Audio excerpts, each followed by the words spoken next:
Welcome back to another episode of Profound Meditations, Sabbath School Summary, lesson number 8. We're going to be getting into planning for success for this lesson.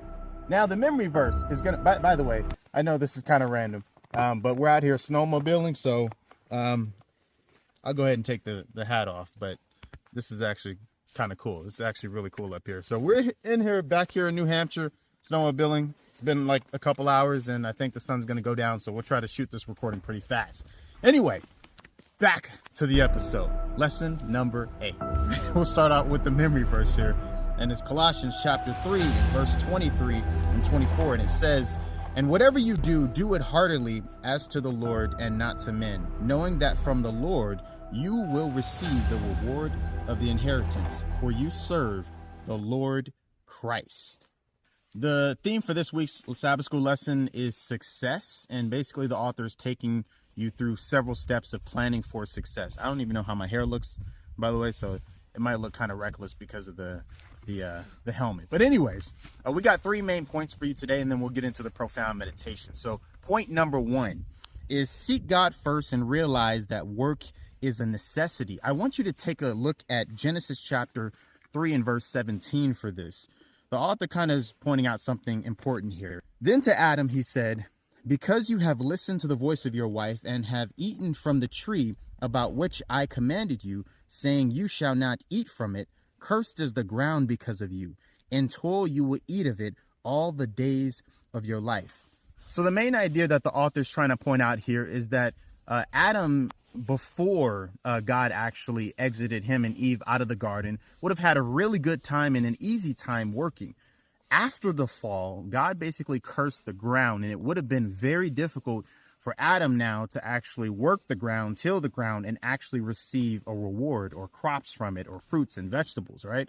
And so it would have been a lot harder to actually do his work. But the author's main point here is that God is actually cursing the ground. It says for man's sake or for your sake. So the idea is that there's a benefit to God actually cursing the ground. So it's through those difficult times of work and hardcore labor that you're going to see the grace of God in some way, shape, or form. And that's the thing that the author is pointing out to you. So one of the first key rules of success is don't be afraid of work. Know that whatever work that you're doing, it may be difficult, but God is doing it to show you his grace in a certain way. Number 2, pay attention to this one, is create a Christian atmosphere in the home. Now, the idea here of creating a Christian atmosphere is going to be a little bit threefold, but the author focuses a lot on children, but really this is for everybody, but he focuses a lot on children. So the key 3 things that you can kind of outline is this: create a routine, and it's create a routine around 3 things: God, work, and also education. So realize that creating a routine around God is like worships, having, morning devotionals, having family worships at times, but create a routine to basically have God in your household reoccurring each and every either day or week or whatever you want to do like that.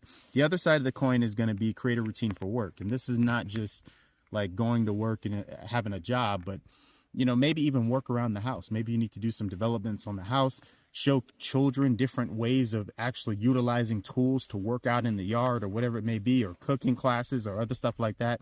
The idea of he's just saying create some sort of routine to consistently do productive things. And this is also good for individuals trying to build out success and also successful home, as well as the last point of create a routine around education, which he particularly highlights Christian education. This is not possible for everybody, but even then, just don't try to have public school. If you have to send your child there, teach them everything. Again, also create a routine in the household to also invest in your own child's education, especially when it comes to spiritual things, regardless of whether they're in Christian education or public education. Now, the last point number 3, is going to be have a good work ethic. The main thing that the author kind of points out here is that individuals that are going to be successful have to have some sort of intense integrity in their work ethic. So one of the key things the author points out about this point is Joseph. Joseph is one of the key people for having a strong work ethic. Also realize that the name Joseph also means to increase. So what's very interesting is that whatever his hands found to do, he did it with all his might, and God actually had an increase on whatever household he was working in. That's basically kind of the wrap up of the lesson in general. The author is really pointing out different parts of success. So number one, just to recap, is seek God first and realize that work is a necessity. Number two, create a Christian atmosphere in the home. This is a routine around God, work, and education. And number three, have good work ethic. If you do these things, at least from the author's perspectives, you will achieve success, particularly biblical success. Now it's time for the profound meditation.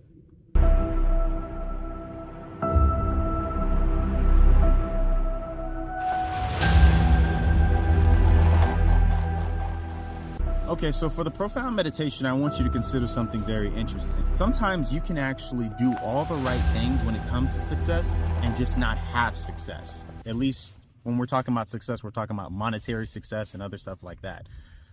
Particularly, sometimes it seems as if you can try to do as best as you can to work as many jobs as you can and to have the most integrity. And regardless of what happens, things don't work out always the same way for you.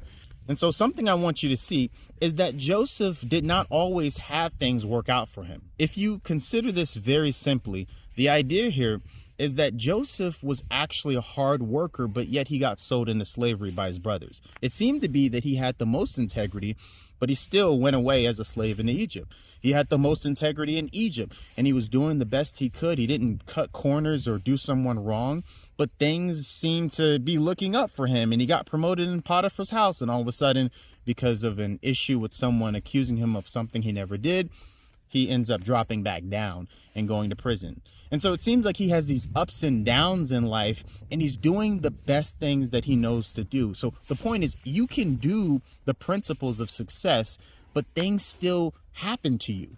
Joseph was in prison for 2 years. Don't think that when it comes to success, you should earn it right away. You can do all the right principles, and it just may take you 5 years. It may take someone else 15 years. It may take somebody 50 years. Especially to achieve monetary success, right? So realize that in general, that success may be a little bit different and may look a little bit different when it comes to everyone. Also remember the story of Job, because sometimes you can actually have the ultimate success and have everything, and then you end up losing it. And it's not because you lost it because of yourself, but maybe there are other factors that you don't realize that God is doing in your life. So just realize that practicing good sound principles for success is the right thing to do, but it doesn't mean that you're always going to have the same level of success as everyone else who practices the same principles. So just do the right thing because it's the right thing, not because it's always going to give you the right result every single time. I'll see you next week. I'm Oswald, and this is Profound Meditations, Sabbath School Summary.